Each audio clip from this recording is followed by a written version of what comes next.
As everybody knows, we might not do the most traditional Seder, but this is how it's going to work. I was speaking to my brother, Uncle Mark, yesterday, and Uncle Mark goes, "Gap, what's your words of wisdom this year?" And I said, "I got nothing, Mark. I got nothing." You got 24 hours to do it. So he goes, "Yeah, you got a little time to think about it." And I go, "I don't know." So this morning I'm talking to my honey. Who would that be? Which is who? Who would that be? My honey. Me? No, my other honey. And this is what we came up with. Not me. Oh, This really? is our Seder. Wait, Gary, you should tell everybody 2 years ago. You should have You it. should do the mozzarella. We got Tell them here, tell them we did mozzarella. You two have no age.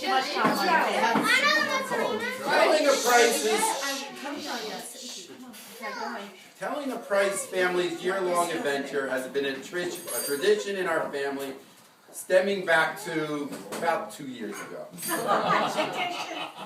When Queen Robin fled the airplane back to the promised land of Scotch Plains, while her king took off in his royal jet to the Mecca land of Fort Lauderdale I just let Eliyahu in. to find a good poker tournament. As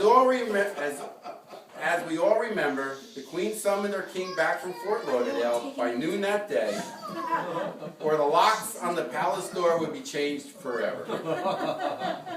And so we begin the continuing Price Passover story. Of course, we made no mention of the Price Passover last year because the Queen told the king it would make the Princess Abby cry due to the beheading of her evil prince from the time past. Sorry, we love you, Michelle. We do love Michelle. And I kissed her and she's sick. And we all know if the Princess Abby is not happy, then nobody is happy. My name is Abby, and I'm full of everything. Everything's my way. Adam, why didn't you do that part? So now we're gonna cut to the audio. Please Now be quiet. be quiet. All right. Here's the audio of how the princess met her prince. You guys didn't introduce that. No, you can't see between here. That's yours. He works for JP Morgan and he works with Abby's best friend from nursery school who's married. So they hooked them up. Yeah, well, Abby's best friend actually never met him. But I thought it was her best friend. Yeah, I know. That's so weird. Oh my god, he's so cute! He's so cute! You're gonna miss all the first date. No, he's cute. This is boring. That's them walking. They go to Starbucks? No. I told him to go to Abbey Dolce. Oh, he's tall. Jackie. You have to say what that was, that clip. They just passed it around. Is that it? What Done? happened? No, what happened? It's over. No, we had a long deliberate. That was when Abby and Adam went on their first date, and I videotaped the whole thing. They watched This from is the the window. weirdest thing. So as the story goes, Princess Abby fell instantly in love and brought her someday prince to meet her royal parents at Raymore and Flanagan. Where the Queen was busy looking for apartment furniture for Princess Abby and Princess Brooke's mini palace in Manhattan.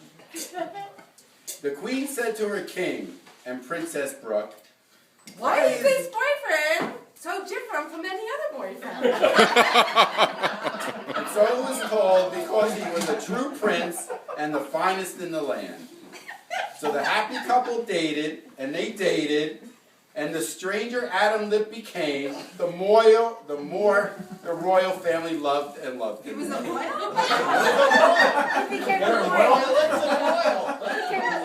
Back at the palace, Princess Brookie said in her wee little voice, What about me? It's always about Abby, Abby, Abby. Abby said in her typical bossy princess voice, Fine. I'll let you date the other Adam from stupid Scotch Plains Fanwood High School that I went to school with. You probably really like me, but I really had no use for him, so you can have him.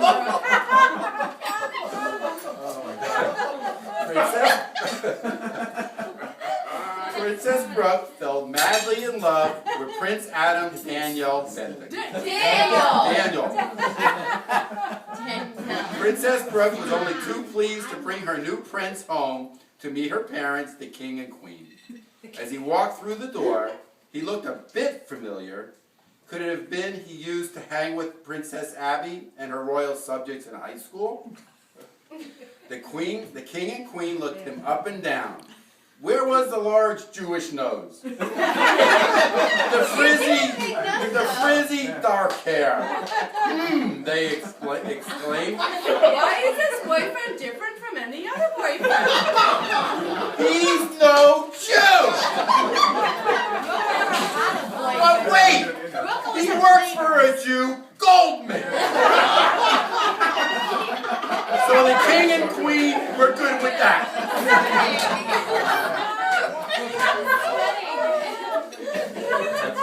As the two prize princesses exited Scotch Plains to seek the promised land of Manhattan, they led a wonderful life in their two-bedroom palace with two Adam Daniels and Princess Jackie DeJarn. But little did they know the real prince and firstborn son of the king and queen would be getting an internship in the Mecca land of Manhattan for the summer. And he had all intentions to move right into the mini palace shared by 5 already. Not only was Prince Evan devastated to hear that there was not even be a wall for him to prop himself up against during his summer stay, life was truly difficult back at Syracuse campus. Prince Evan was upset and angry because the curly-haired bitch started some guy from Michigan. We all call fake Evan. You gotta put this on Facebook. How stupid could this curly-haired bitch be? Kids, please cover your ears. No. After many, many warnings from Prince Evan to his mother, the Queen, Are you the curly? Ma, don't Facebook friend any fair-haired maiden I date from Syracuse. And then Evan discovered Capo Bianco, who coincidentally was bat mitzvah.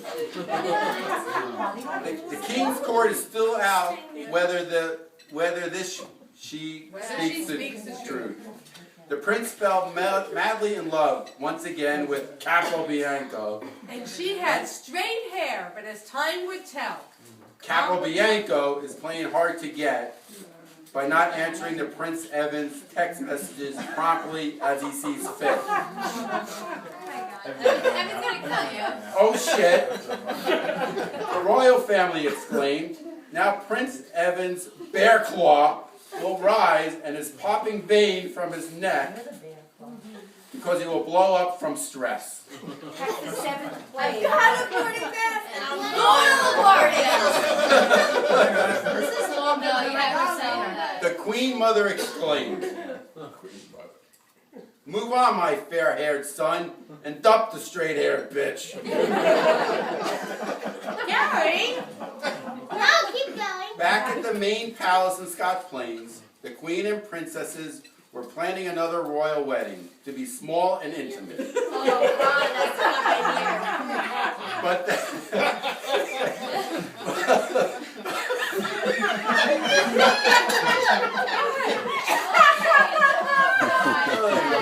Oy vey! But the soon-to-be Prince Lip's parents demanded a longer list.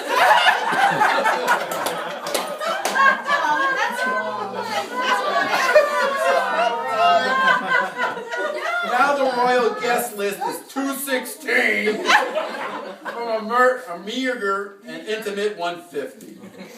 But the horns will blow and all will come out on August 31st for a Friday night wedding. Shabbos? Really? That's what Ron said. So now we come to the present. Prince Abby and Prince Adam will be joyfully married at Maplewood Country Club. Princess Brooke can only dream of carrots. I'm not talking about the orange ones.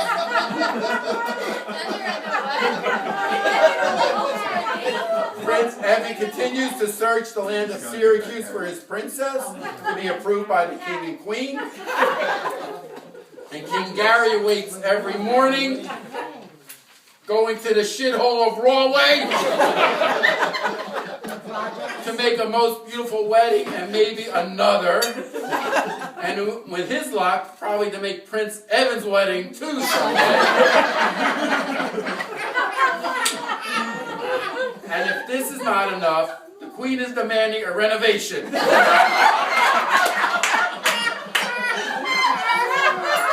of the palace so all his family can attend all future Passover Seders. To be continued next year, and may the royal family increase by next year.